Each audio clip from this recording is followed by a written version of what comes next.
Welcome to Hood War Stories. In this episode, I'll be discussing the life of George Williams. George, also known as G or Ponytail, was born in the year 1965 and is a member of the Ludus Park Piru gang, which is considered the mother gang of Piru gangs on the east side of Compton. In the early 70s, when George was 7, several sets of Crips began to claim neighborhoods in Compton. In 1972, a few teenagers formed their own gang as protection against the Crips. Originally called the Pirus Street Gang Boys, they were created to directly combat the Crips. At the end of the 70s, the violent crime rate in Compton had skyrocketed. George was in his mid-teenage years. He was a smart student, but at this point he became engulfed in his surroundings. His environment and the people he was raised with molded him to become progressively more ruthless as the years went on.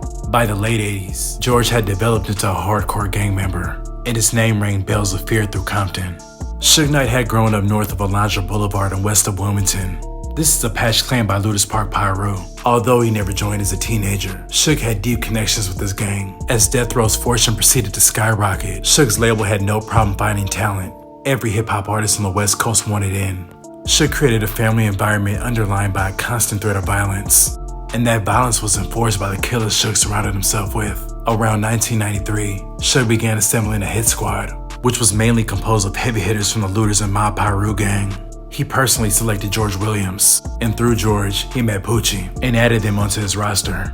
In the meanwhile, Suge used about $200,000 in cash to buy drugs and guns for Looters and Mob Piru. This is what got Mob Piru started in drug dealing and gun running. Suge surrounded himself with his goon squad at almost every social occasion, as well as being almost residents at his Cam-Am Studios. The Cam-Am Studios, situated on Oxnard Avenue in Tarzana, became Death Row's main place of business. It's situated in the mainly Mexican and middle-class white inhabited area in the San Fernando Valley. Suge liked the anonymity the location provided. The building of the Cam-Am Studios was greeted by a lobby with metal detectors and guards. Security personnel list consisted of hardcore blood gang members who were allowed guns and drugs inside the studio. This location would be the scene of many shakedowns, beatdowns, and other acts of violence. George was always present at the studio to be the main one applying the reinforcement. He was the most feared, and at the top of the list when it came to danger. Suge would pay George to carry out hits. Over the years, George noticed clear favoritism towards Poochie, as Poochie received houses and more expensive gifts for the murders he committed, while George felt he was getting crumbs in the short end of the stick.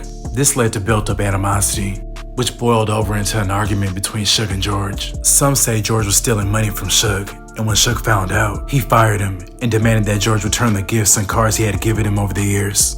Other people close to George say he was set up and made to be the fall guy. Whichever theory is true, George refused to return any of the gifts. He felt he had earned them for all the dirt he had done for Suge throughout the years. Suge was heated when he found out George wasn't going to give back the car. Some say Suge had a fear of George, so he felt it was best to get George out of the way, but it would end up backfiring in the worst way. Suge then allegedly put a hit out on George. Then one day, Suge had his goons lure George to a secret location, where they gave him a severe beatdown. They tortured him, and Heron wound up shooting George in the ass. They were about to kill him, but somehow George got away. George went into hiding right after, but started recruiting other Piru members to fight against Suge and his crew, mainly included members from Fruittown and Ludus Park.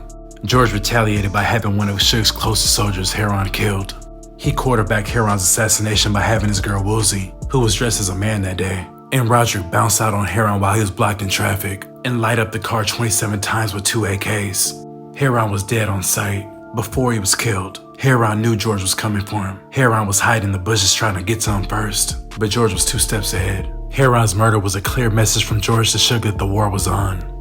George had switched sides against Suge and became an execution agent of Roderick Reed, also known as Lil Rod from Fruittown Piru. Lil Rod had evolved into a powerful PCP agent across the country. Around that time after he linked up with George, he had a large amount of drugs stolen. The robbery included a friend of Poochie named William. So on August 4th, 2000, Poochie and William were sitting in a van on a dead-end street in Compton, when just after midnight, 2 men run up, open fire and flee. William died an hour later, and Poochie was seriously injured. It's strongly believed that George is one of the alleged shooters. 3 weeks later, Lil Rod's friend Vince was subsequently kidnapped, tortured, murdered, and found near a Compton graveyard. There was a videotape of Vince's execution.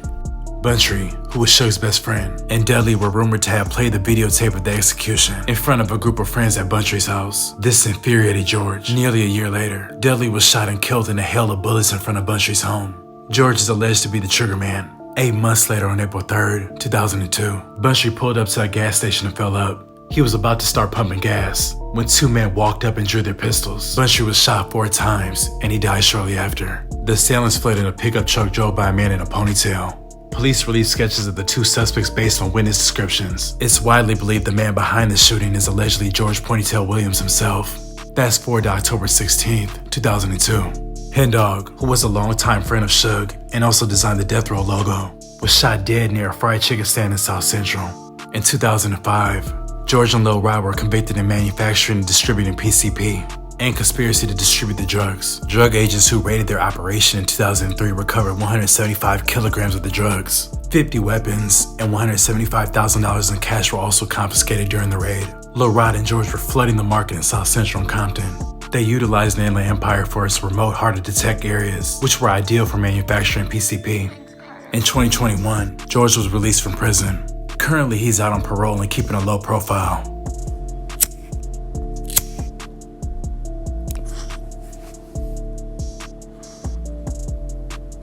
I'd like to thank you guys for watching. Please like, comment, and subscribe.